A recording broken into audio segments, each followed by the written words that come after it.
We're recording in like 3, just so you know, 2, 1. It's recording now. Now, okay, we're not leaving out Leonard Town, right? There's nobody. It looks like they haven't connected yet. Can you make sure that Yeah, there's I'll nobody find out. waiting? And then we're all good, right? And then did you show her where the off button is when the Zoom is done? It's we have to stop the PowerPoint, but you'll see it at the bottom. Okay. The Zoom screen. It should just say stop recording. Okay. Okay. Sounds good. Thank you. I'll get Leonard Town to call. Yeah, and don't go far. I know, You never know, right? You want the cable back? Yeah, might as well take that back. Do you want to start, Melanie, or do you need to Okay. say?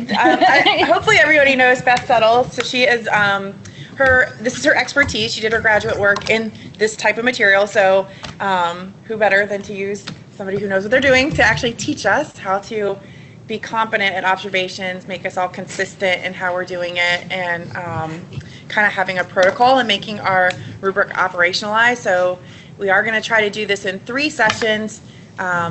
This is our first session, and I guess we can take it away. All right, so thank you, Melanie. I'm actually the teacher education program coordinator here at CSM, so I work with our future teachers. I will say that what public school teachers do in terms of the expectations for their teaching and their professional development is very different than what most people have when they come to CSM, and certainly we have not been held to those kinds of standards as college professors. So I've tried to dial it back a little bit and focus mostly on the skills and the sort of attitudes that you need to have to go in and observe a peer in an objective way. So I've been working in teacher education at the post-secondary level for over 20 years now. My master's is in education, and I have an advanced graduate specialist certificate in curriculum and instruction. So I will say peer observation is not my true bailiwick, but I know enough about how to teach teachers that hopefully I can provide some information that'll be helpful to people who maybe are coming to this without a tremendous amount of their own background.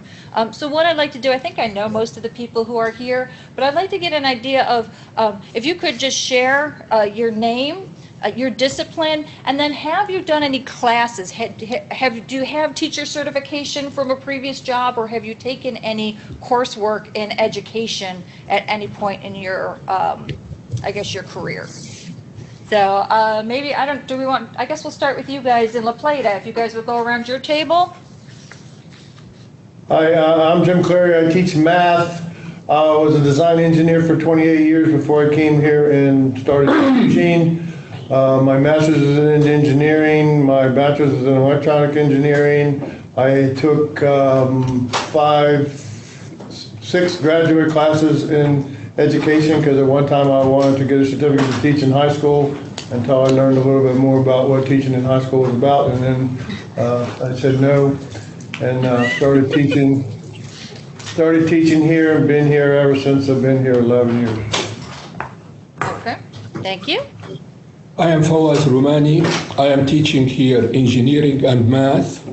I have been here 12 years. Before that, I spent over 30 years teaching at different universities in Pennsylvania. I have taught at the University of Pittsburgh for several years, at Penn State University for several years, and at Indiana University of Pennsylvania for 7 years. Before I came here for about 13 years. That's altogether I have taught also in Germany as well as in Syria. Up to this point, I have almost 42 years of teaching at university level.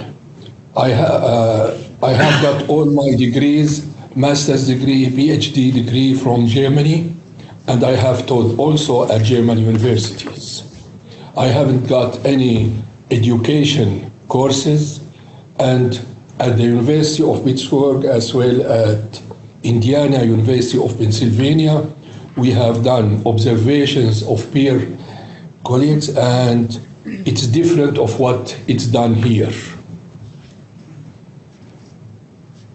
Okay. Hi guys, Catherine Cyphers. I teach in the fine arts, particularly photography, graphic design, 2D design, and occasionally art history, art appreciation.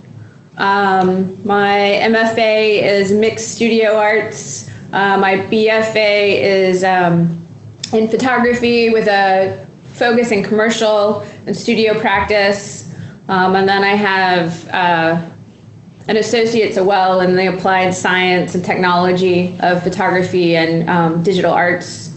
I don't have any specific training in teaching. Okay. Of course, work in teaching. There's only 3 of you guys, right? We didn't miss anybody over there? Yeah, there's only 3 of us. Okay. You want to go ahead? I'm Josh Grosick, math teacher.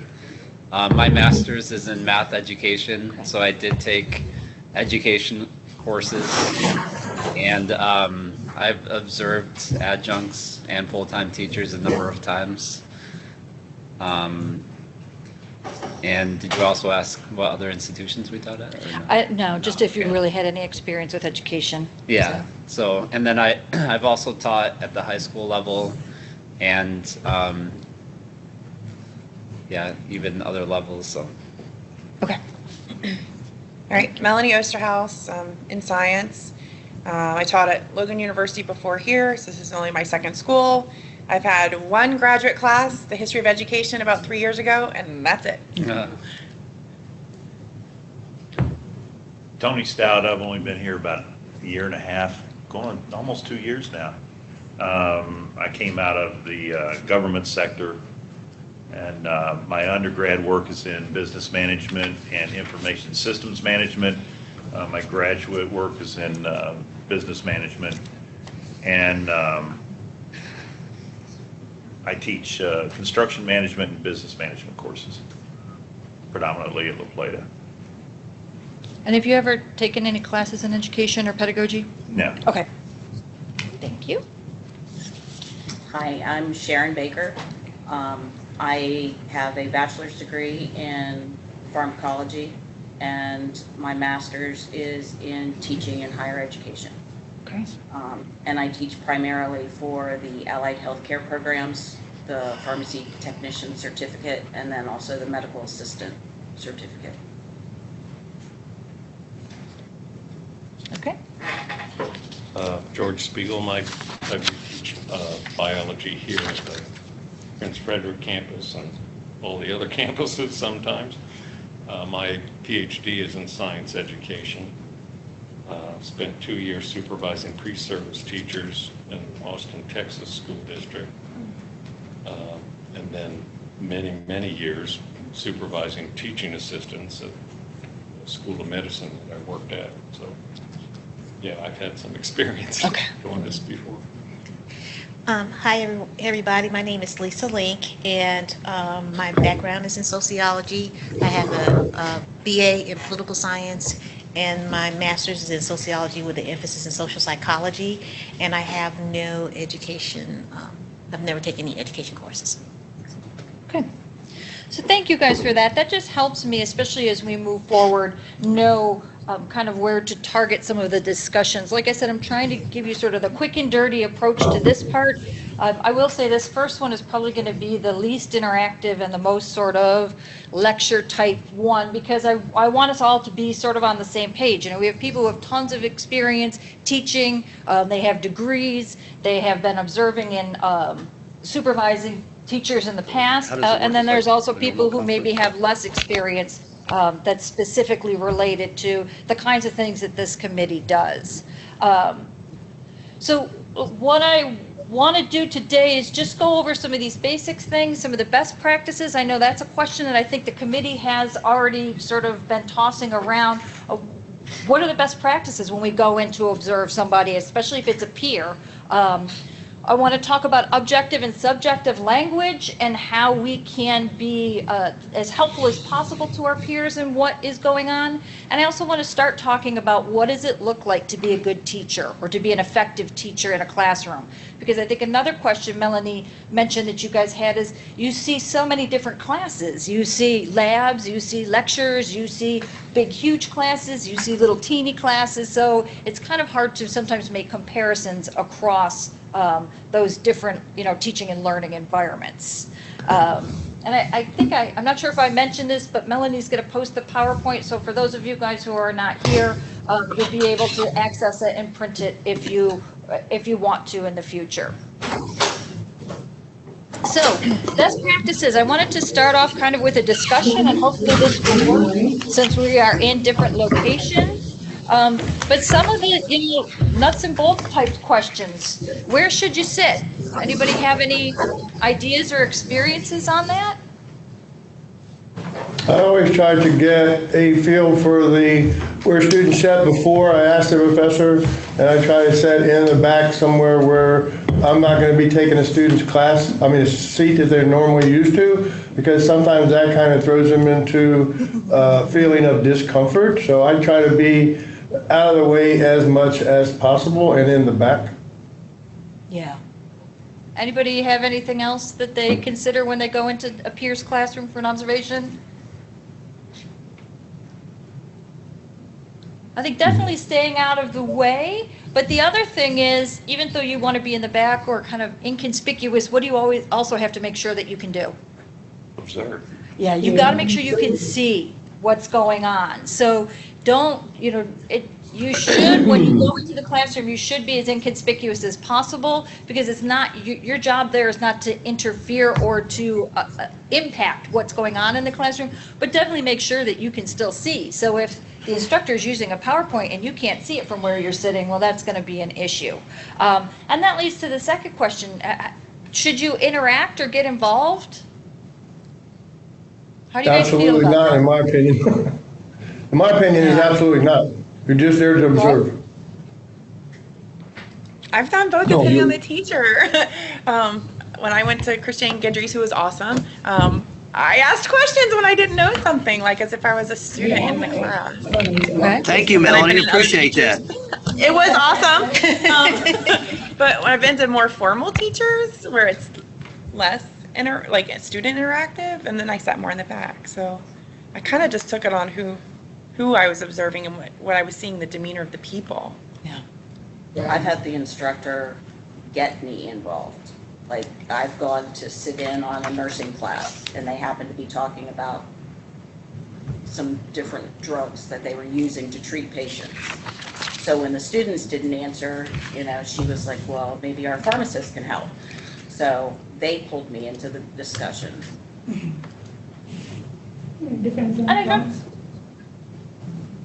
I don't necessarily think it's inappropriate to get involved. Like you guys pointed out, it depends on the classroom. But one of the things I think to be careful of is that you don't become the center of attention. Because if there is an expert in the room, or even just a strange person in the room, it's very easy for the students to then say, well, I'll just sit back and wait, and let the teachers just do all this. But it does depend on the classroom. Sometimes they're doing an activity and they need another person, or sometimes it is appropriate for you to say, well, wait, I didn't get that. So I think that's, and I noticed on the new observation form that you guys had developed, that it does say that that's something in the pre-conference to work out with the instructor. So, and none of you said, well, I just go back and right in and do whatever I want. No, it has to do, typically you are as inconspicuous as possible, but there are opportunities, or there are potentially situations where it could be appropriate. What do you guys do, or what should you do if students say, hey, who are you, why are you here? Does anybody ever face that? So usually the instructor introduces the observer.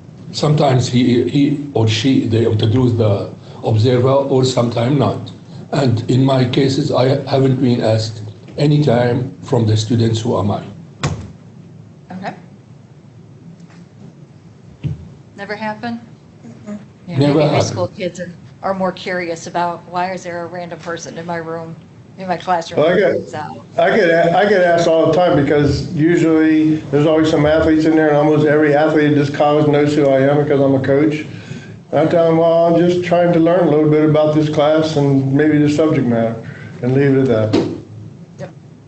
And I think that's perfect, because you don't, and what we're doing here is not supposed to be, the implication should not be that the teacher is doing something wrong. So you want to make it as neutral as possible. I'm just here to learn something. I'm just here to see what's going on in class. I'm interested in what your teacher does, so that they don't come to the assumption or somehow the interpretation that, oh, my teacher's in trouble. And certainly I don't think they're gonna probably notice. So if the teacher doesn't mention you, you're fine. If the teacher says, hey, you guys, we've got so-and-so in the back of the room today, just watching, then I think that's fine as well. Yeah, I think you run the risk, if it's under the evaluation or observation umbrella and it's, put out that way, you run the risk of the students changing their behavior during the class. Right. That's a great point, For yeah. the good or for the worse? Well, it could be either way. Yeah. So you don't get an accurate picture of what's going on in the class. So. Yeah, and I think we know that at the high school level, that, there are teachers who will prep their kids. If I ask a question and you know the answer, raise your right hand. And if you don't know the answer, still raise your hand, but raise your left hand. So I'll call on the person who has the right answer, and we all look good. But that's also because, again, public school teachers are under a lot more pressure than we are to be evaluated and to reach certain benchmarks with their performance. The last question is, what should you do while you're there? And I want to go over a quick observational sequence that one state secondary principals association uses, because especially in looking at the observation form that you guys have now, it's wide open, which is not a bad thing, but it just means you have to do a lot of the sort of background stuff on your own in order to be able to accurately and completely fill out that form, because really that's just sort of a summative form, at least the one that I have seen that's in the benefited faculty evaluation guide. So the observational sequence, and this is our second objective, or the second part of our first objective, is these 5 steps are sort of general steps that you can follow when you are observing in a classroom setting. The first step is scripting. And lots of times you can just use, and we'll talk about this more when we actually practice this skill, but you could just use a 3-column chart. One column is the time, where you kind of put timestamps down, especially when there's transitions between topics or activities. The middle column is as much as you can, sort of what's going on. And then the third column stays blank, because you will use that in the second and third steps. After you have observed the lesson and you have all that descriptive evidence, then you code. So if any of you guys have done research, qualitative research, where you've had to, code for themes and stuff like that, then you look at, okay, what did I write down? What are the indicators we're supposed to be looking for, and how does what I wrote down fit with those indicators that the rubric requires? Our rubric, I think, has 7 or 8 different categories of things. So then you try to align what you saw into, okay, what is this evidence of? This is evidence of planning, or this was evidence of materials. And you can either use that third column, lots of times too, it helps to have multicolor highlighters, so that you can, very quickly and visually see, look at all this evidence I have on the teacher's clarity of objectives. The third step would be, what the Michigan Association of Secondary School Principals calls notice or wonder. As you're highlighting that evidence, you'll pose it questions. Why did this happen? Or what were you thinking? Or how could this have been better? Or, any questions that come up that you might want to actually talk to the teacher about. Because some of the times what you're seeing and what the teacher thinks he or she is doing might be 2 different things.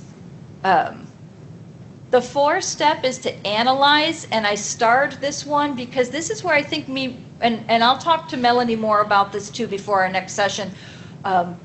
According to the rubric that we have right now, or the form we have right now, it just says whether or not the instructor's at 75% or better. And I think one of the things we'll need to do is figure out, okay, but what does that look like? So that you're not at the end saying, well, I have a ton of stuff, so that must be 100%. Because if that ton of stuff wasn't very effective, that doesn't necessarily match with the level of performance. So that's what we'll be doing in the second and third sessions. And then the last thing that you're going to be doing in that observational sequence, the 5th step, is feedback.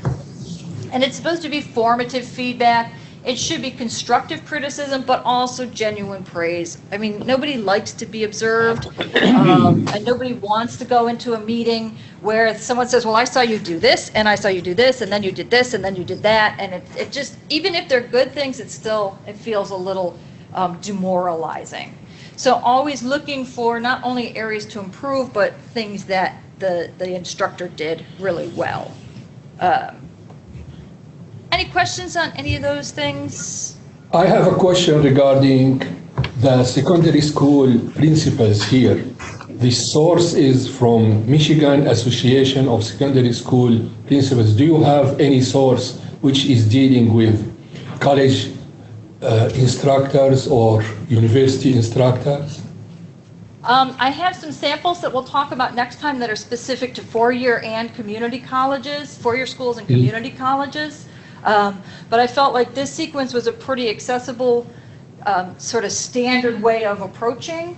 So it's not something that we necessarily have specifically tied to this exact language, but I think that these are some of the things that as you are in the classroom, you should be, regardless of level, you should be looking at, or you should be focusing on.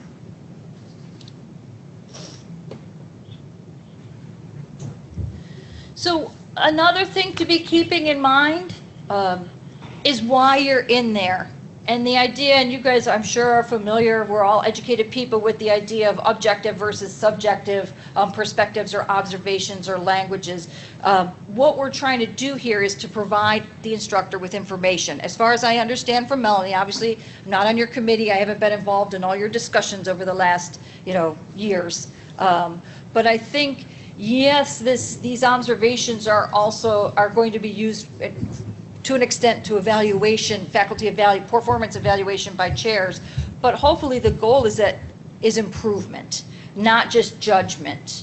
So we're trying to provide instructors with information, and that will help them become more reflective about their teaching and hopefully then be able to make progress to becoming more effective in the classroom. Because all of us can continue to improve regardless of what our background is or how successful we have been in the past. So I think one of the things when you're going into the observation to focus on is the language that you use and the way that especially you script your notes. In objective observations, the most important thing is to be looking at facts, trying to avoid opinions, just what did you see or hear as best you can in the order that it occurred.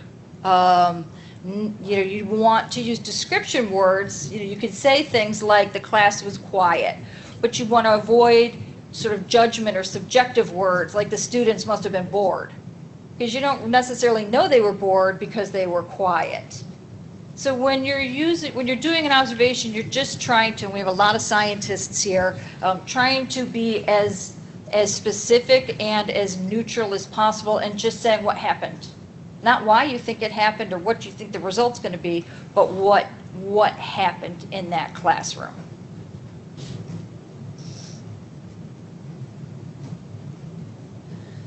And this is true in the way that you express yourself when you're doing the scripting and when you're speaking with the instructor post-conference. You're just providing that factual evidence. And it's always, I think, good when I work with student teachers, instead of telling them what you saw, ask them about what you saw.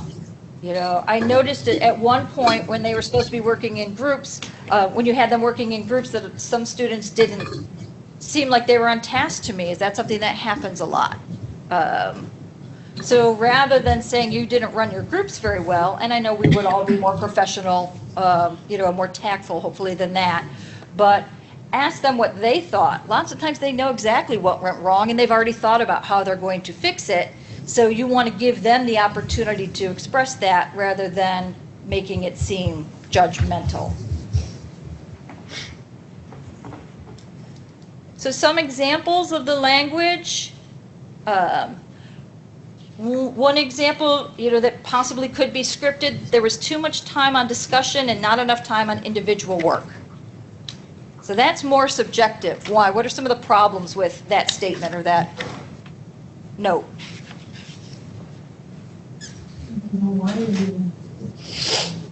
And it seems opinion-based, right? I mean, why? How do you know it's opinion-based? I mean, is there a structured, like 75% should be individual and 25% is individual? Like, that's your own personal assessment of what time distribution should be. Okay. Is there a format? I don't know. Maybe there is an education format of what. Yeah, if the statement said there was more time spent on discussion than on individual work, that would be an observation. But the statement saying too much time and not enough, that's an evaluation. Right. in your Yeah, opinion. there's a value statement in Right. there that obviously, well, probably the person who wrote this, what is their perspective or opinion? How they teach. Yes. So they're basing it on how they would have approached it or what they would have thought would be a better strategy to use. Yeah. The problem with this is the too much and the not enough. Like those are value statements. You're judging already, but you don't know what maybe different programs or different classes do have specific requirements. Certainly different instructors are going to have different approaches or different strategies they use. So a better way to actually say that would be, Tony, as you said, students spent so much time in discussion and so much time on individual work.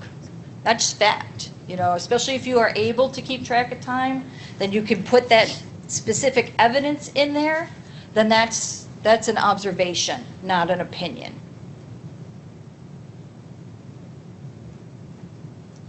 And then when you went to the post-conference, even if you're still thinking, you guys, all you did was talk the whole time, you don't want to say that. At the post-conference, you could say something, ask a question. Why was that pacing appropriate? How did you feel about the pacing of your activities? What was your thinking behind that decision? So that way, again, you're generating the reflection from them and the analysis from them rather than imposing your interpretation.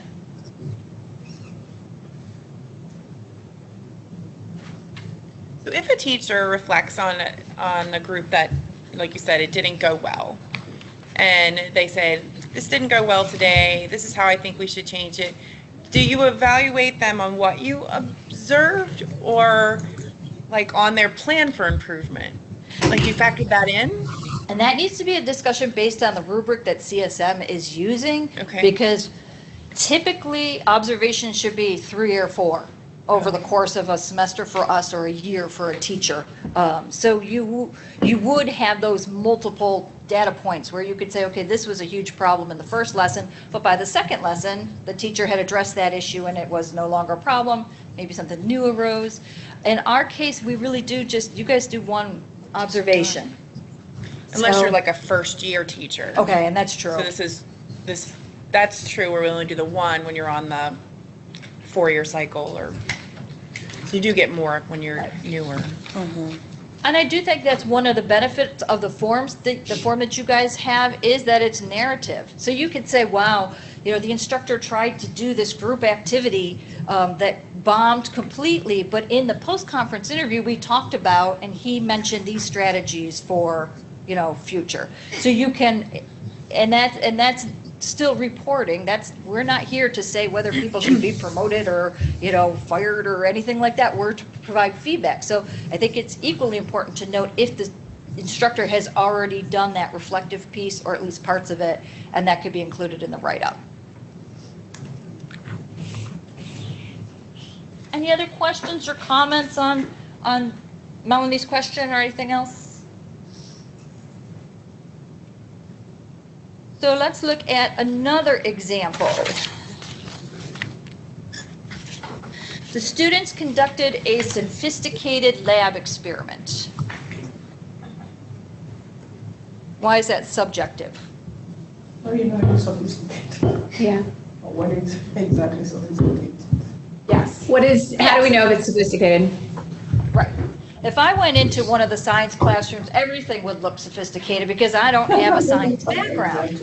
But to a person who teaches biology or another science or engineering all day long, and that's their expertise, it may not be sophisticated. And it's certainly, even if it's sophisticated, it could still be completely appropriate for the course and for that place in the content. So yeah, the problem with that is that you've used a loaded term, sophisticated. And it doesn't really say what were they actually doing. How could that be improved to make it more objective?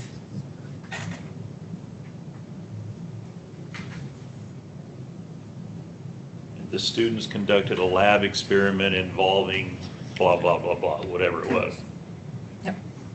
Yeah. Can you say that was appropriate for to meet the objective, or even just making that value judgment? Like, can you make a judgment and saying that this experiment seemed appropriate to meet the objective listed at the beginning of class, or you don't make any judgment? In your final report, you can. Okay. I would say as you were scripting your notes, then you would just record what was happening. And then after the post-conference and in that narrative write-up that you will do at the end, then that would be an appropriate thing.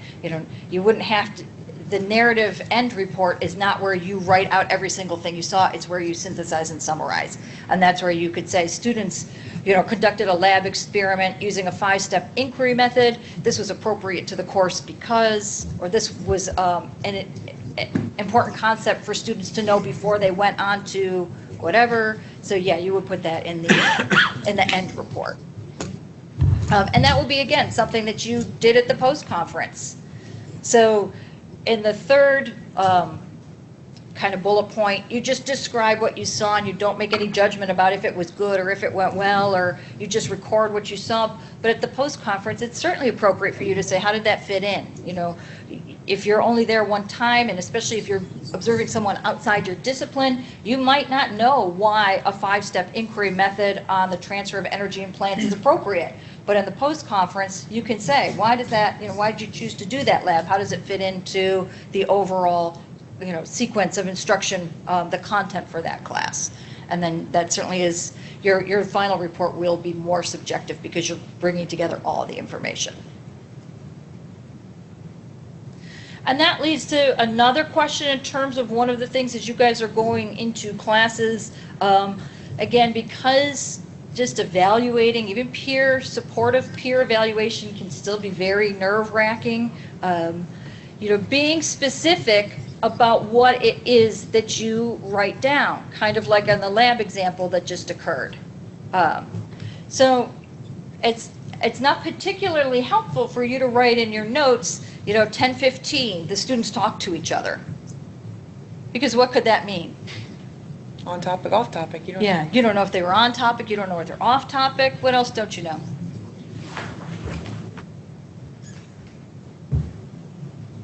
If that's what the teacher intended them to be doing during that time? Yeah, were they supposed to be talking to each other? Because in some classes they are supposed to be talking to each other. In other classes it's less appropriate. So instead of writing something, as general as students talk to each other, you might write something like, the instructor asked the students to turn and talk to a partner about the most important cause. Or, as the students discussed the problem in their assigned groups, the instructor moved around the room to provide feedback. So that gives a little bit more context. It's still an observation, but it's more evidence that what was going on was or was not appropriate. You could also say the instructor asked students to turn and talk to a partner about the most important cause of the issue. The groups most nearest to me were talking about the football game. So that's still a fact. So if you do see evidence that is not supportive of the overall goals of the class, that's still evidence. And that's still something that you could record and be able to give a little bit more insight into what kind of talking was going on. Should we be turning in this journaling with our rubric?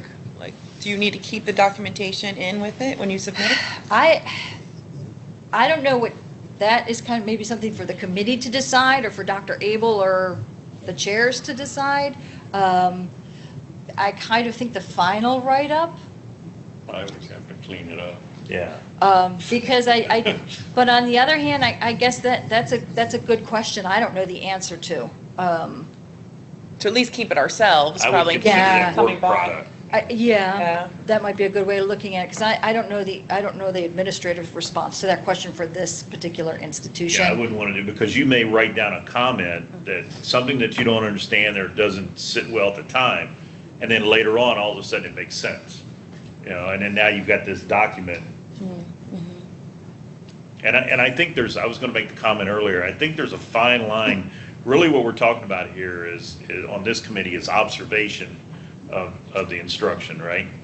And there's not really an evaluative component to it. So when you talked about earlier whether or not a certain topic was appropriate at a certain time, that's kind of evaluative, right? So we're going to struggle with that line. Where do we stay just in observation and state the facts, just the facts, man?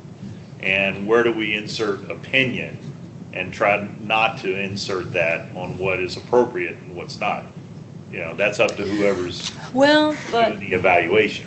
Let me make sure too that I have, sorry, I should have brought my papers up with me, that I have the correct documents.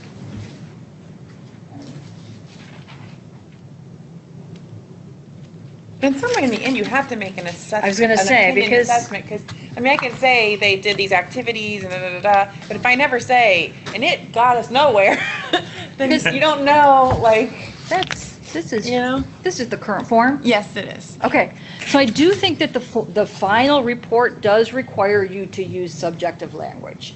So when you're doing this, because it says things like the objectives for the class sentence was achieved, the method of presentation was appropriate, the instructor was well prepared. So there is a place, if this is the form that we're using where you will have to make some evaluations. Right. The most important thing though is that you have evidence for that. So you don't just say, yeah, it seemed fine to me.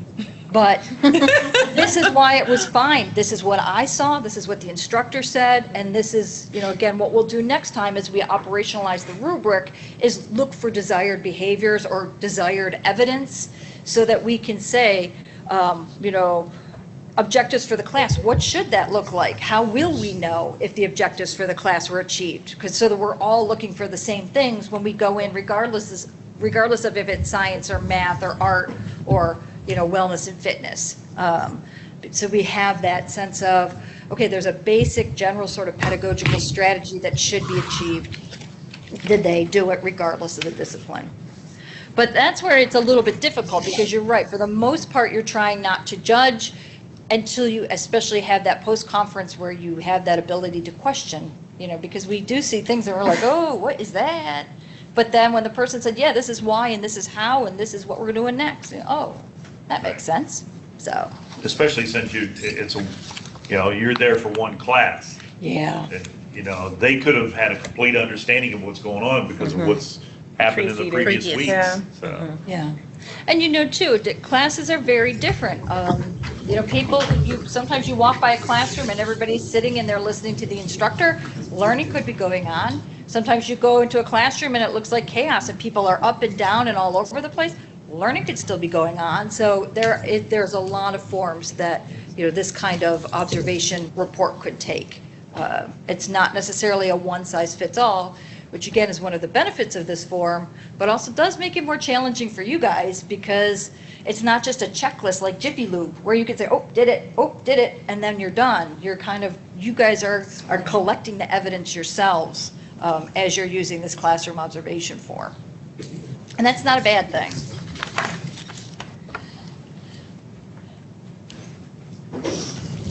So what I want to talk about now is to get us started on what does it mean to be effective in the classroom. We don't really have, I don't know, maybe you do, but I want to make sure that we have kind of a definition or at least a working idea of what effective pedagogy is. And this is because, again, as Tony and I were just talking about, there are general pedagogical strategies that are appropriate no matter what. And that's the kind of thing that we should be focused on, not like, well, what do pharmacists do, as opposed to what do construction management people do, but what are good things that should be occurring in a classroom to help students learn. And I think that's one of the most important things is that to move away from that idea that your teaching is a performance and that it be more of a conversation so that there is some level of interaction, that there's some level of give and take between what the students are trying to do and what the teacher's trying to do. Definitely, we have students, I said I'm teacher education, I still have students in my classes who want to be teachers and are just like, is this going to be on the test? Just tell me what I need to know. I'm going to just want to make my flashcards up and memorize it. And that's a form of learning, but I think the best teachers do more than just that, and they expect their students to do more than just that. So let's take a minute and do an activity, a think, pair, share by yourself. Think about an effective learning experience you have observed. It might be when you were a student, it might be when you were doing one of these evaluations, or when you were in a peers, a professional peers classroom. But think about that learning experience and why do you think it was so effective? So if you want to jot things down, or we have a whiteboard. I'm going to make my people here write on the whiteboard. I don't know what you guys in the remote locations have access to, but maybe think on your own for a minute, and then we'll start brainstorming as a group. I hope our markers work here. Herb Burroughs. Some of them will work. Herb Burroughs was the name of it. I took all the accounts. I took on 2, 3, NIFI 2, all the engineering courses. He was also the chair at the time. He was good. He was an engineer. I mean, he taught like engineer. I'm sorry. He'd asked me a question before. I think in my case, you guys all know Turner. Pardon? You guys all know Turner? Clogging? Yeah. Okay. One of the most effective teachers I ever had, and I've told Turner this, and I told his dad this too, was his father. I had him for 8th grade algebra class, and he was just always bubbly and enthusiastic, and he included the students. And you know, if he asked for a response and you gave him a response that wasn't exactly what he was looking for, he still said good. He just made class fun and interesting to learn, and he always threw in some stories about, you know, whatever. His nephew was Death Row Pugh, the nose tackle for Dallas Cowboys at the time. So I just, to me, If you guys have gotten anything, if you want to just turn to someone near you and maybe share some ideas and brainstorm a little bit more, and then you can write some ideas up on the board. Lessons to incorporate some of those things. Yeah. Made you want to come to class. Yeah. I thought we were done at 1:30. I hope it's okay with you guys if we don't go till 2. Keith's like that. Keith Hyatt, that teaches theater, like he's, I would say, very nurturing with the students. I mean, I think there's still a sense of professionalism in the room, and still he's an authority figure, but he definitely creates what feels like a comfortable environment. The observation that I did with him last year, like students were definitely, some of them were still a little bit scared of being on the stage.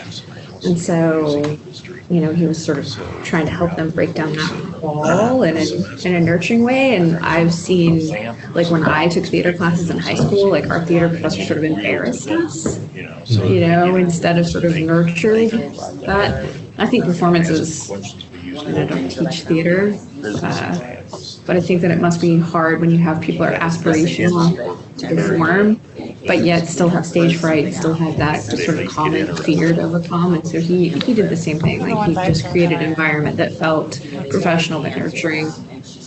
It's really the same thing in math classes, because a lot of students have anxiety that I can't do this. Because it's kind of the same thing as anxiety of being on stage, or anxiety that I can't do math. So it's kind of all the same. Yes, I mean, you have sometimes instructor where you love to be in his or her class, and other instructor, you are scared of being there, or you don't want to be there. That's true, I mean. That makes a big difference. Throughout that whole class period, and then at the end. And especially in math, I know we have had a very nice professor. Video 1. His class was excellent, but in the test he was terrible. Really. So it allowed them to have that thinking experience, and then use, You can't expect everything from him to be as, but in the class he has explained everything. Teaching them to take opinion and emotions out of evaluation. Us too, I would try to know at least by the third Want to talk week, about anything, Josh? Sure. at least the majority of the people by me. One of my, To me, it makes one of my it best more teachers, and me as my a fifth student grade sitting teacher, in the class, Mr. I'm more Steves, comfortable with that. This he made person learning is a lot of trying fun. to He taught us get how to my play name and chess get and my have chess face and making tournaments eye in contact with class. me, talking, it's kind of crucial. He I try to taught do us that. Mr. how Coggins to did follow the that. stock market, and So the About we the were each second day, he assigned knew every stocks to single follow, student in the class. and that we And he was owned in high those to school, see so how he much had like money we 8 would classes, gain you know. on a daily or weekly basis. His turn of dad was exceptional. He set up a classroom community, and each of us had jobs. You could pick whatever job you wanted, and then you had to like buy groceries from the grocery store. You had a set budget, and then we could sue each other if there were problems. And then there was a judge where, and The heading on your table. so it was a classroom community. Video Yeah. recording. Yeah, I mean, sometimes you have those classes where you feel like no matter what you do, they don't want to be there. Project that we remember what was for. Yeah. We were in small groups and we had to create a commercial for that product. So the dynamics just right, yeah. It's so true because you In can March, have the exact college same class basketball, March at Madness. 10 o'clock and the exact same We had class to all at 2 fill out o'clock. tournaments, And they'd be night and like the winner got night and ice cream money you're or doing the something. same thing in both On a classes. daily basis, At least you think he you gave us are. math problems, like usually 3 or 4 math problems. He put up on the board, and if you can get them done before him, before he sat down and did them, and they were correct, you get ice cream money every day. So I got a lot of ice cream that year. I think Still that's was, just he the was still opposite in a math for generalist, right? me. He wasn't Yeah. a math teacher, he was Right. teaching, okay. Yeah, yeah. The I was in afternoon. general. Like So just they already lots had and lunch, lots they've of already had stuff like lunch that. or. Just, interactive stuff, real world stuff. I think That the just morning made it a class. lot of fun. So he was definitely one of my favorite teachers. That's funny too, fifth grade, not that you're old, but it's funny that I think a lot of us who go into education, that's one of our formative people were those early teachers, Well, hopefully. I coach the softball team, so we Not have practice in the necessarily evenings. I I teach all remember of some of them. my people that I had in college, My evening but classes not are so much. hard. And I think that's My also my because students are always I remember tired. Normally they're on education campus because or I'm in working all day and then education, come you into have a math class. professor that you And I have to have twice as much energy, I feel like, for Actually, my I evening do, classes. so the other teacher I wrote Get down them was pushed someone through. that I had at a community college in New York. Not some of the students didn't like him because of his Yeah, I have a- personality. He came off as I kind have of, a 4 to 8 o'clock class, like, and I mean, rough or, it's dragging, and it used to be a perhaps 5:20 to 10 o'clock But the way he class, taught was- and that's, it's I a little just bit thought it better, was they're not great. quite He as just tired as they were. did lots of when we were in examples, not so much, like formal definitions and stuff, and would talk us through the problems. Yeah, and they're almost asleep, And that made a by lot the of time you get sense to to me, 10, and like I've they're kind really. of modeled Like my sometimes, teaching like I in was the same worried about manner. like I sending them try out to do their lots of cars, problems with the which is students. weird because you know if they were Give out them- in the world doing Give them something, definitions in theory, like with the they would be problems. fine. Kind of like it But will intermix you the put them in that two, classroom, and not so just hear the rules. But as soon as they get out of the program, they give them a phone. You have to Yeah, talk about theory and draw pictures and stuff. Lots of problems, both I had that conversation with me doing the problems, us doing it together, and then them doing the problems, either individually or in Tuesdays and groups. Thursdays in the fall from 5:20 to 7:15. Everyone in Yeah, there- I really thought he was a good teacher, even though he didn't have They're the biggest personality. engaged because one, they see a better job coming from us. Yeah. And it relates to what they're doing and it helps them better Very strong do what they're doing personalities that today, some but kids love. their vision is in a year or 2 or 3 She years, was pretty I'm gonna get this better Well, job. my kids So, was yeah, they're fine. physically tired. The other kids They're that were very more tired. They do their traumatized homework, by I mean, her they sort of ask no-nonsense questions persona because they were used to they're maybe a adults. nicer mom than Most of I them are was. others. If they're Right. being Yeah. When I have That's adults the in my main class, important. yeah, they're always like, they're coming from work and they're excited because this is the thing they want to do in the future. So they have a completely different attitude than, yeah. When I they're paying for it. Yeah. When I started. Mom and dad not paying for it. Community college, I think it is. Yeah, I When I was started doing many, many, many Okay. years So, ago. yeah, I don't know all the I wasn't even community the person in the class. Central ones, Yeah. Herkimer and Monroe County and all that. So I go to this class. now I guess it's called SUNY They were Brewer. always prepared, they asked questions, they come to my office after, They were, but they wanted it and then more you obvious, see the shift so they changed their name. when they get to the My wife teenagers. has the teen Rob adults, I think they I go, did HR, we went under a computer. And we go back to New York every summer to see For family. a couple of years. And the Always phone end up there problem. in the winter for some reason. I don't have a problem with it. I said, it's in my shoulders, and I don't tolerate it from day one. I don't want to hear it, I don't want to see it. So if it's in there, I will stop class and say, put that away. You gotta watch. Even just sitting on your desk. Yeah. Because even if you're sitting on your desk, you know it's gonna go off. And then they can't resist looking at it. Yes, they can't help themselves. So, again, I take my syllabus and I tell them day one, like, you know, if you're gonna sit there and text, you might as well go outside and text, because you're just disrupting the class, nobody, you're not paying attention to me, it's disruptive to me and the others. And the other thing is, you said at 100, they could have made 100. I get a student like go in there, book bag or something, get it out, do that. I tell them to leave right home. Leave, don't come back. Come back tomorrow. You're done. You disrupted my class. You broke my train of thought. Students are paying, I forget whatever it is, they're paying quite a bit per class. If you I said, would. leave. But yeah, that, it has to do with how the exam is set up. Okay. So I thought we'd have access to a more visible whiteboard, but it may be easier just for me to type in some feedback on what you guys thought was effective teaching, or what experiences you've had that you thought were particularly meaningful or appropriate as an observer or as a student. Does anybody have anything that they thought that they've seen a teacher do that they thought was really good? Well, I was telling the story of when I observed Katrina from criminal justice. So she did like the 2-minute little videos of police officers using force. And then she would ask the class's opinion, was that excessive force? And she said, so then they had like their own opinions. And then she said, okay, now go to what you know about the law. Did they use excessive force? And then she did that, like, so they were just small clips, and you did that over and over again. And then at the end, the summary was, and you know, like, this officer went to jail, and this one was found to be within the standards of practice and stuff. And then it went over a summary of the law at the end of why that one went to jail and this one didn't, and stuff like that. So it was allow the students to have their opinions, but then say, your opinion doesn't really matter if it doesn't line up with the law. So then it forced them to go back to the law. And it was just broke up into lots of teeny little pieces, so it wasn't monotonous. And of course, just the subject's interesting too. That helps. So I'm going to summarize that sort of as authentic. Well, maybe I'll say, and excuse my terrible typing. Part of that was not like, read this in your book and tell me what you think, but here's police officers doing stuff. The other thing I think that you mentioned was prior knowledge.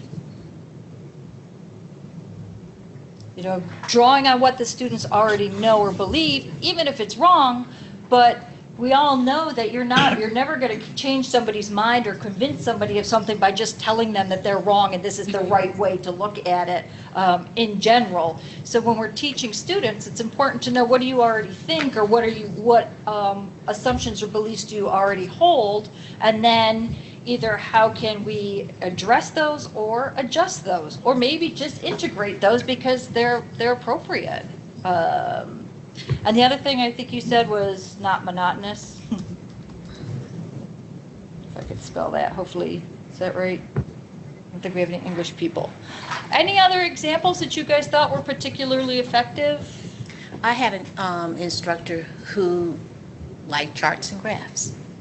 And basically, he put up this chart, and it was labeled properly, and basically said, well, what's this chart telling you? And so again, we raised our hand, we said, well, so many people have this, so many people have that. We said, okay, so what you know about the sociological imagination, what is this chart not telling you? Why do you see these things this way? So again, talk to the person next to you, and then we came back as a class and then started putting all our ideas on that. And he said, you guys are now using sociological imagination. That's what sociologists do all the time. And I'm like, oh, wow. My goodness. PowerPoint's not very helpful with the spell check. So, Problem solving. I'm working on it. The other thing that you're talking about there is disciplinary thinking. And that's, I think, one of the things that's very hard for for anybody who's new. I shouldn't even say our students, because everybody who's learning something for the first time is a novice. They don't have developed the automaticity of the thinking or the reaction, and they certainly don't have the language. I mean, I remember sitting in my first PhD class at College Park, and I didn't know what they were talking about. And I had multiple degrees in education, and they were using words, and they were using theories, and I was like, oh my Lord, I am in the wrong place. So whenever you come to something for the first time, making that disciplinary thinking accessible and explicit too, not just saying, well, I know this because I'm the sociologist, but here's how you can start to become a sociologist. So that idea of disciplinary thinking and what people in the, in the actual field do. Hugely important in history, obviously important in math and science, and in every field, because I find this in education a lot. People feel like they've all been in school, they've seen tons of people teach. How hard can it be? You just get up there and you tell people things. For my husband, who's a PE teacher, people are like, all you do all day is roll the ball out and kids play games. He's like, do you know what it's like to be in a confined environment like a gym with 85 kids with projectile objects? Do you know what you have to be thinking about and doing in order to maintain, whatever learning experience is supposedly going on? So that idea, the things that you guys think about because of your prior experience are the things that you're trying to help generate in students. Anything else that you guys came up with, or any of the other groups, I guess, in the other campuses? What kinds of things did you think were important? I'll go back to the example that I've always used. Turner Coggin's dad was my 8th grade algebra teacher, and some of the things that he impressed me so much with, and I try to incorporate. One, he was always bubbly. He always had little cute short stories to get your interest. But by like the second or third day of class, he knew every student's name in the class, and he would look at you. He knew you by name and made you feel like it was important to him to know you and involve you. And I don't know, he was just an amazing, amazing man. I mean, just a lot of things when I'm preparing lessons or trying to think about what I'm going to do tomorrow in class or whatever, I kind of revert back to that and I kind of model myself after that, because he was a person that made you, I can't wait to get to Mr. Coggin's class. So, I mean, he was very influential. I remember that all the time about him. That's being impressive. Yeah, because it definitely, one of the Maryland teachers of the year said this from their sort of bio video. Actually, I don't think it was the Maryland teacher, but they said students don't care what I know until they know that I care. And our students are older, and they're not the same as public school teachers, but I think students are much more willing to engage or to put in effort if they know that their success matters to you. Because like you're saying, Jim, it just made you, the way that class made you feel, and you probably obviously still do remember some of the content too, but they often just remember how teachers made them feel rather than necessarily a specific fact or theory or whatever. Anything else that you guys came up with? I don't know, we have some people at Leonardtown, I think, now. Did you guys come up with anything? Yes, we had an example of learning we were talking about. I had a professor that I saw, his name was Scanlon, Dennis Scanlon, and he liked the idea of inventive and creative environments for his students. He had been in Vietnam, and so for about 15 minutes when he got to that part of U.S. history, he was talking to them about the dangers and walking into an environment that you weren't aware of, and how there were all sorts of ambushes and things that could really hurt and kill the people you were with, and you had to come in with a calm approach when you realized you were in danger like that. He then let them go into the classroom, and they immediately realized when they got in there that he had booby-trapped the whole classroom. There were rubber bands, paper airplanes, water cups, I mean, you name it. And they really started to freak out until they started to stop and say, hey, wait a minute. And I can tell you, they probably for the next 15, 20 minutes will to this day remember everything he told them about Vietnam. That's pretty awesome. Jesus. So not all of us are that dedicated. There was a teacher who decorated his whole classroom to be, I think, like Hogwarts. Like a tremendous amount of time and money to go into those kinds of things. But that idea of making it real, making it relevant to students so that they can actually experience it. I think, that's why we remember things like our field trips, and we remember the experiment that our science teacher did where something blew up, or, we remember those kinds of things. And the more closely they're tied to the actual content, then the more meaningful the learning that occurs. Because certainly you sometimes have walked out of a class and been like, yeah, that was really cool that lit on fire, but I'm not quite sure what we were doing, but it was cool that it was on fire. So that idea of creativity and making it relevant to students, I definitely think that is certainly something that we all benefit from. Anything else that we didn't talk about? Did you have some, Sharon? I guess similar to that, but also just using experiences.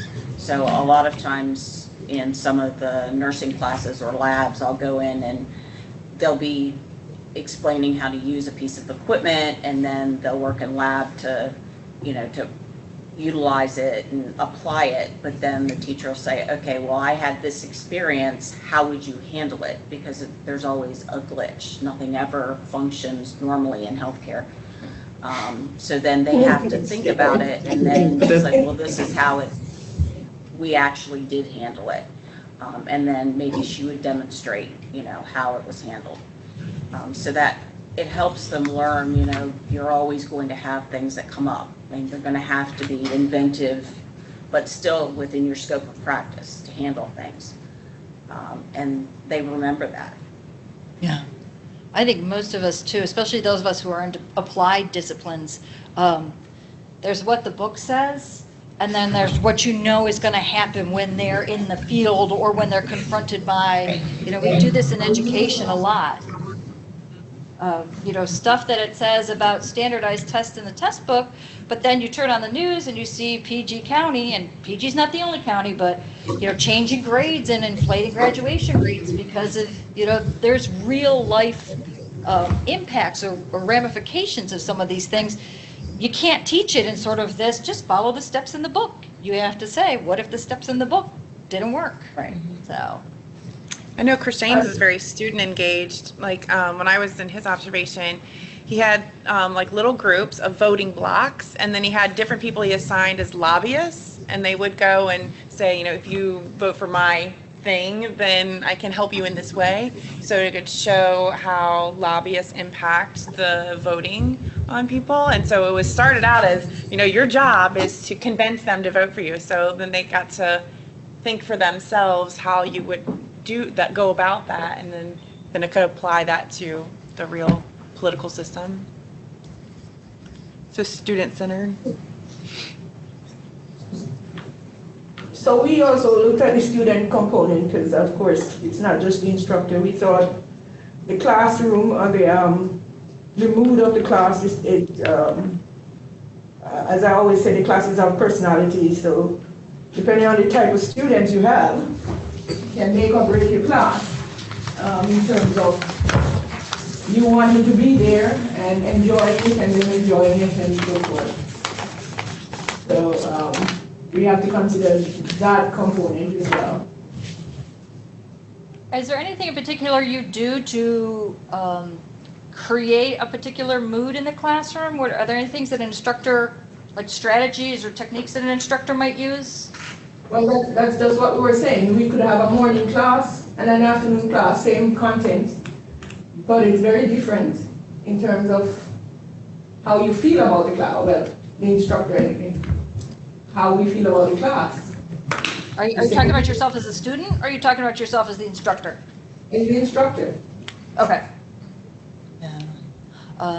I think when you're talking about the mood and atmosphere, it goes back to also when you know your student's name, don't wait for them to raise their hand. Sometimes you might have to say, Carly, when you made that point about so-and-so, how did you come to those conclusions? And when you know them by their name, they're more willing to talk. They're more willing to share. I mean, that's, and again, when you have that open atmosphere, that again, you appreciate what the student has to say. And a lot of times, that's why I hear from students that some instructors don't want them to say anything. And I think our students, they want to ask questions, they want to talk, but sometimes they feel like they can't. And it goes back to knowing them and let them know that this is your classroom. We are here to learn together. So when we were talking in business classes, I try to learn not just the students. I'm horrible with names, but I'll learn this. My joke is, I was married for 30 years and used to make my wife wear a name tag around the house. But I would learn from a business perspective what the students' interests were and what their future plans were. Whether they wanted to open up a music business, a hair salon, or whatever. And then always weave in the examples and the problems that I would use, I would associate with some student, and have them provide input. What do you think in this area? What's the competition for hair salons? And, what do you have to think about? So it gets them engaged. Yeah, I think some of our counties are and unfortunately, this is the standards-based education we have in pre-K through 12 schools. They're very used to waiting. Many of them are very used to waiting for someone to tell them what to do and what to think. And so some people are uncomfortable with that and can't wait to take a larger role, but for a lot of them, that's a very comfortable and familiar thing. So using questioning or using those personal connections to draw them in and letting them know they can't just hide in the back. You're still going to see them and you're still going to find some way, but doing it in a way that's meaningful and non-threatening. So it's not like, what did it say in the chart on page 57? But, well, Melanie, what did you think about that? Josh, what did you think about that? So that you are giving them a way to be involved and build that confidence and understand that we're all in it together. It shouldn't be just transmission of information for the most effective teaching and learning. Again, I think all of us, I've definitely taken classes where I've gotten good grades and I don't remember anything. I'll say my stats class, took multiple stats classes. I could do it when I was in the class. I don't remember those sine and cosine and all those things that I learned in math. I don't remember those, but I don't use them. The more meaningful you can make it. And I think we know with memory, that's why you could turn on the radio and like a song from 7th grade comes on and you still know all the words and you still know, you can sing along, you remember who sang it, you remember all that information because there is that meaningful connection to it in some cases, not every song. Yeah, I always said in high school, I said, when I leave here, I'll never use algebra. In the business world, there's not a day that goes by that I don't use algebra. Really? Not a single day. Yeah. And sometimes that's not, something that you can necessarily predict. You maybe didn't like it and you're hoping you don't have to use it. And sometimes you end up in an area where you need it and you didn't realize you would. Anything else you guys want to add to our kind of list of what kinds of things we should be looking for or what we hope to see in effective teaching?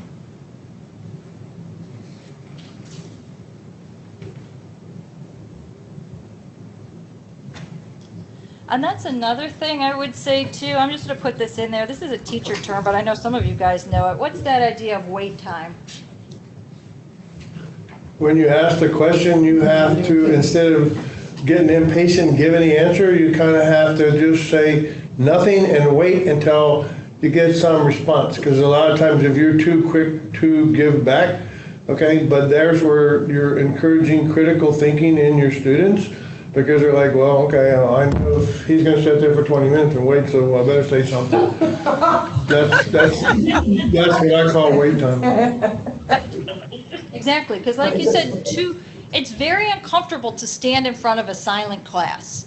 But the sooner you can develop these skills, like you guys are already talking about with these authentic activities, these problem-based studies or groups, then you have a way to sort of get them to buy in. They're still, in many cases, going to be quiet, but you can't do it for them. So I think using that wait time and using that ability to connect with students, and then also and this is, we'll go on to this more a little bit next time, but we all have the class where there's one student who like spends the entire hour and 20 minutes like this, or was just going to start shouting. If you don't call on them, we'll just start shouting out. Was it? Horseshit.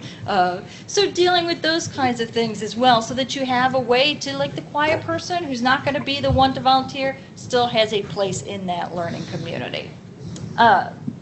So just to sort of finish up, because I want to make sure in case there's any questions, this is what I took from just our rubric that you guys have created that we are going to be using for faculty evaluations. These are the 7 areas or categories that CSM is going to be looking for in terms of evaluating faculty performance. And when you're observing, these are the categories that you'll be using based on the observation form. So what they match up a lot. I see, participation and engagement. I think a lot of you guys mentioned that as being important parts of effective teaching, and also communication, the ability to interact appropriately and effectively in terms of not only personal connections, but content knowledge. So those are the kinds of things that we're going to be continuing to look at. What we did today, again, is nothing we did today is necessarily set in stone. Fawaz, you had asked earlier about the fact that the steps were based at secondary level. It's not to say that we have to use those, but there are definitely some decisions to make as a group moving forward. So all of you guys can go into the classroom not only confident that you're competent and able to do these observations, but that our faculty can feel comfortable that, yeah, y'all are doing basically the same thing. It doesn't matter which of the committee members comes. It doesn't matter, what time of day it is, that there's going to be a consistency and a reliability to these faculty evaluations. Because I'm sure you guys have heard it. I'm not on your committee, but I know people are worried. They're like, I don't know this person coming in. How do I know that they know what they're talking about? And because these evaluations in some cases are very meaningful to people. So does anybody have any questions or any things that we didn't cover? I wanted to make sure we had time at the end. So we still do have about 10, 15 minutes. Is there anything that you want to see covered or that was not addressed that you still have questions about? I think the first meeting between the instructor and the observer before the observation is very important. So there will be a kind of a relaxed relation between them. When the observer is in class, the instructor will see in him a kind of help and not only as a judge. That's the most important thing in my mind. That's a great point. Do you feel like that's something that I don't know what you guys have already done. Do you feel like that's something that we need to continue to address? Or are you just pointing out that that's going to be a significant aspect of the process? I think we have to continue doing so because it's very important, the relationship between instructor and observer. And also the post bit, not just the pre, but the post. The post, I agree with you with the post meeting, but the first meeting between both is very important because it's a kind of knowing each other and knowing that the observer is in class not only to see the negative things about him or her, but to be clear that everything is going on well and see if the students are benefiting from class. That's the idea. You have 15 minutes. Okay.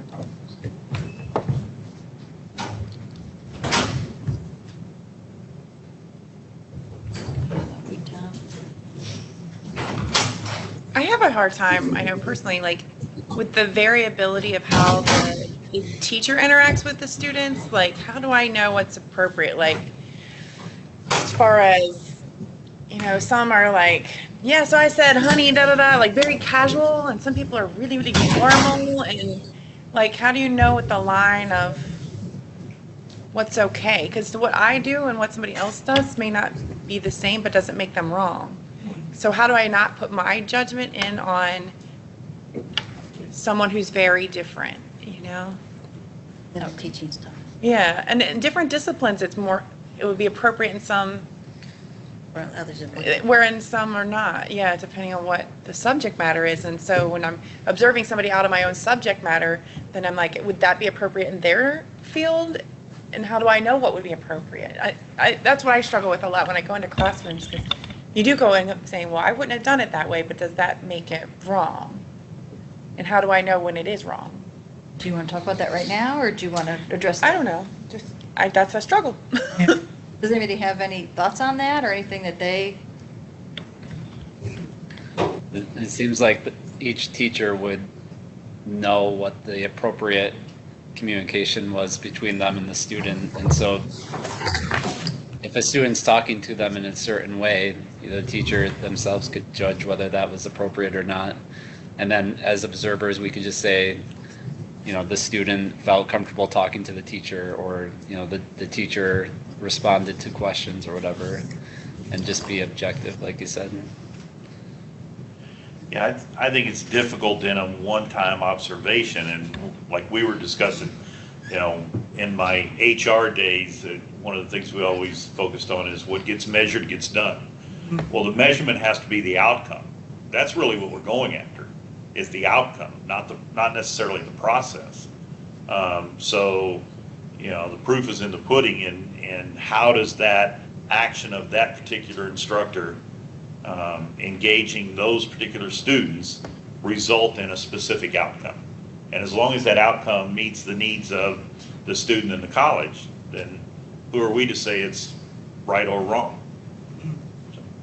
Yeah, and I think that's a great point, what you guys both said, that the evidence that you collect, if the teacher's all touchy-feely, honey, and you can tell by the nonverbals or the body language that students are frustrated, or they're still not getting it, or they don't want her to hug, or or things like that, then that's evidence that you could say, so tell me about your interactions with the students, what's kind of your philosophy or your style, and do you think that's effective, why or why not? And let them generate that, because you're right, the way that I teach in my teacher education classes might not be the way that anybody else teaches, but that doesn't mean that you can take that and take it over to your class and do it. What Chris Shane's doing in his history classes might not even work for other history professors. So I think it does depend on the individual teacher and their ability to articulate those decisions, and the fact that if the outcome meets the division or the college and the student needs, then again, we're not here to say, oh, that's not right. We're here to say, well, that's the way you're doing it, and here's the evidence that it's needs to be improved, or that it's good the way it is. So that's definitely something to continue to talk about, though, and that will come out more, I think, as we're talking about what types of behaviors we'll look for, because we need to get this operationalized into some observable things, that when you're sitting into a classroom, what will it look like? What kinds of things? So it doesn't matter if it was a group activity or a lecture or a lab, what kinds of evidence would be appropriate? Yeah, and I just always like a little concern, that if some student were to report a person for a misconduct, cursing in the classroom or touching people or whatever, and then we knew about it, Yeah. So That's true. I don't know what maybe. So when you're else... observing and you're just reporting what you see, I guess. So even if the teacher said, touch somebody on the shoulder 15 times, I guess you just write that as an observation if you're kind of questioning whether that's okay. Well, it's definitely, post-conference is important. Okay. I would also say, maybe talk to your committee chair, but since the committee chair is... I'm the one questioning it. I think, though, that's kind of above our pay grade. Like when my students go in, now if you see things that are obviously inappropriate, like a teacher who's being abusive or an instructor who's cursing or like wildly inappropriate in the classroom, certainly I think that your chair, Dr. Abel, someone needs to know that. And I don't know if you guys have defined that sort of chain of command. I hope nobody at our college is doing those things. But I guess, I know from public school experience, people are doing some bad things in classrooms. So we can't be immune from that. That's definitely a question, If there are things that's more like, oh, your PowerPoint wasn't very good, if there are things more serious than that, what should we do? Okay. Anything else that you guys were interested in or need, or questions or concerns that we can hopefully address, if not today, in future sessions?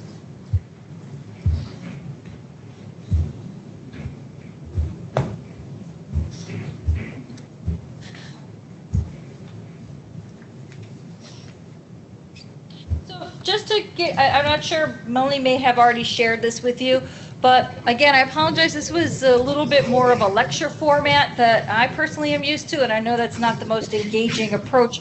Our next steps, we're planning on having 2 more meetings. Next time what we'll do is we're going to actually use our rubric.